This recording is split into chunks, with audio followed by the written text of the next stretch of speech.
সেইদিনাখন মই এটা কথা শুনিলোঁ যে এজন ল'ৰাই এটা মোবাইল ৰিপেয়াৰিং কোৰ্চ এটা শিকিলে, যিটো 600 টকা নে কেইটকা দি পেলাই শিকিছিলে, আৰু শিকি পেলাই সি ওচৰ পাজৰৰ যাৰ মোবাইল যি য'ত প্ৰব্লেম আছিলে সেই প্ৰব্লেমছখিনি সি ছল্ভ কৰিবলৈ চেষ্টা কৰিলে, আৰু বহুত মানুহৰ মোবাইলটো তেনেকৈ ভালো হ'ল। সি যেনেকৈ কৰিছিলে, কৰি পেলাই তেনেকৈ মানুহৰ মোবাইলবোৰ ছল্ভ কৰিব পাৰিলে প্ৰব্লেমছবিলাক। তাৰপিছত কি হ'ল, তাৰ বহুত এনেকুৱা সেই 3জন মানুহৰ যাৰ মোবাইল ঠিক হৈছে, সেই 3জনে আকৌ বেলেগক ক'লে, সেই বেলেগে আকৌ বেলেগক ক'লে, তেনেকৈ ৱৰ্ড অফ মাউথ স্প্ৰেড হৈ পেলাই তাৰ ওচৰলৈ ইমানেই মানুহ আহিবলৈ ল'লে যে সি নিজৰ মানে ঘৰতে তাৰ কোনো সময় নাইকিয়া নিচিনা হ'ল। সি ঘৰতেই তেনেকৈ বহি পেলাই কাম কৰিছিলে, আৰু তেনেকৈ আহি তাৰ কাষ্টমাৰ্ছে ভৰ্তি হৈ থাকে, আৰু সি এটা বহুত নমিনেল চাৰ্জ, মানে সৰু এটা চাৰ্জ কৰে।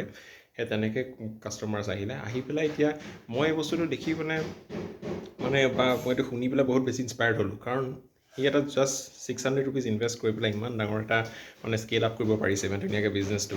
সি এতিয়া লাগিলে সি য'তে থাকক, সি এখন ডিষ্ট্ৰিক্টৰ পৰা নেক্সটখন ডিষ্ট্ৰিক্টত, তাৰপিছত এখন বেলেগখন ডিষ্ট্ৰিক্টত সি ধুনীয়াকৈ নিজৰ এখন ষ্ট'ৰ খুলি পেলাই সি ধুনীয়াকৈ স্কেল আপ কৰিব পাৰে, আৰু এখন নিজৰ ফিউচাৰটো এই বস্তুটোৰ পৰা এটা ফ্ৰেঞ্চাইজি হৈ যাব পাৰে। কিমান ডাঙৰ এটা বিজনেছ অপৰচুনিটি হয় এইটো। আৰু সঁচাকৈ ক'বলৈ গ'লে মই এই বস্তুবিলাকৰ পৰা বহুত বেছি ইনস্পায়াৰ্ড হওঁ।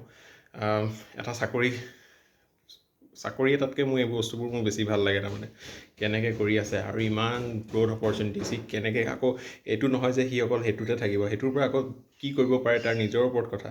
সি কেনেকৈ স্কেল কৰিছে, কেনেকৈ সেইটো লৈ পেলাই কেনেকৈ গ্ৰ' কৰিছে। সি এটা সৰু কৰ্চৰ পৰা তাৰ গোটেই ৱৰ্ল্ডখনে, তাৰ গোটেই পৃথিৱীখনে সলনি হৈ যাব পাৰে, সেই সামান্য যিটো বস্তু বেলেগ মানুহে নকৰিবই, বা সৰু কাম বুলি ভাবি, যিটো সেই মানুহটোৱে সেই কৰি পেলাই তাৰ গোটেই লাইফটোৱে চেঞ্জ কৰি দিব পাৰে।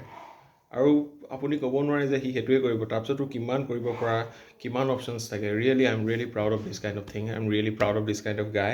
আৰু যোনেই কৰি আছে, মই শুনি পেলাই বহুত বেছি ইনস্পায়াৰ্ড হ'লোঁ, আৰু মোৰ এই কথাটো ক'বলৈ মন গ'ল। Thank U.